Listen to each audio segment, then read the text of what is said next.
good to be back. I've missed you guys. It's been a minute for sure. If this video looks a little weird, it is because I actually no longer have a vlogging camera. I had a Canon M50 that I recently sold to someone who was starting a podcast because I wasn't honestly not using it that much. Any kind of content creation I've been just doing on my phone.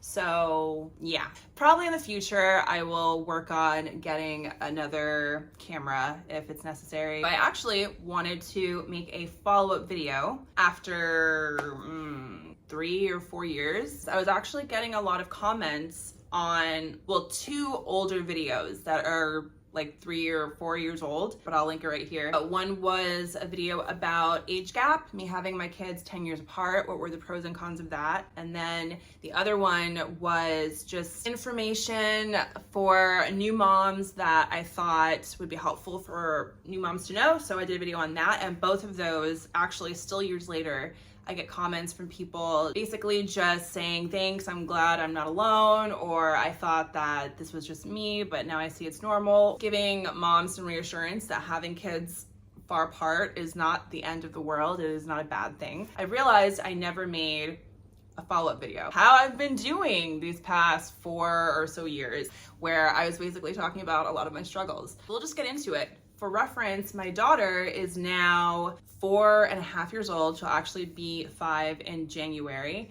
And man, we come a long way. Those first 3 or so years were some of the hardest times of my life, but I'm so grateful for them now because it actually helped me to grow a lot. But I just wanted to generally in this video give an update of just how she's doing, how I've adjusted to motherhood for the 2nd time now, and just how I'm doing, how we're all doing, how it all went. First of all, in reference to my children's age gap, my daughter is, like I said, almost gonna be 5 in January, and my son is 15, and he's a sophomore in high school.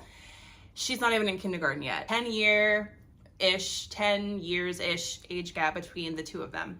And honestly, even all these years later, they still are doing amazing. They get along so well. My son is so sweet with her. She is in love with him. For the first, I would say 3 years of her life, maybe even 3.5. For a little while, she didn't really have a ton of interest in her brother.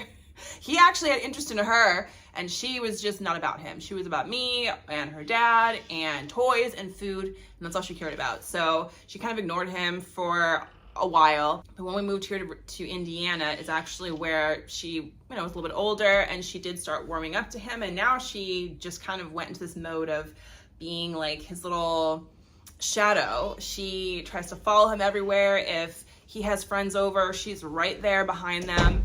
And, oh, my door just closed. He embraces her. They're so sweet together, to be honest. So honestly, with the 10-year age gap, there has been no major repercussions. There's been the pros certainly outweighs the cons, if there are any cons at this point. If I had any ideas of what led to that, well, it was also how the demeanor of Julian prior to her coming into the world. He was always a sweet kid. He wanted siblings. His personality is half of it.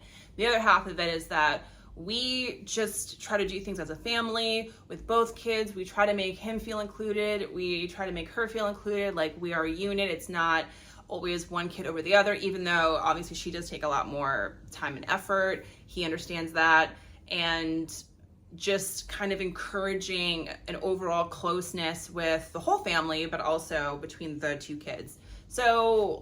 So far so good. It's worked well. They get along great. They still have their little, she gets on his nerves sometimes. It's not perfect by any means, but it's minor stuff. He just gets a little frustrated with her when she won't leave him alone, or I don't know, when she's touching his stuff and he doesn't want her to touch his stuff. But he's very mature and sweet with her. It's never an argument. It's really about him trying to be big brother and teach her correctly. So it's fine. I stand by my analysis that having kids far apart doesn't have to be a stressful thing, a bad thing. I have found it to actually be a huge blessing, and actually has made them being so far apart actually ended up, at the end of the day, making my job as a mom to an infant so much easier, because she was so tough, I could just focus on her. I didn't have to focus on 2 kids at the same time while I was trying to deal with the stress of having a high maintenance baby. I've come a long way from my mental health breakdown back in those days. I'm happy to report all is well. I am doing so much better, obviously, being out of that season of life of having her as an infant or as a toddler.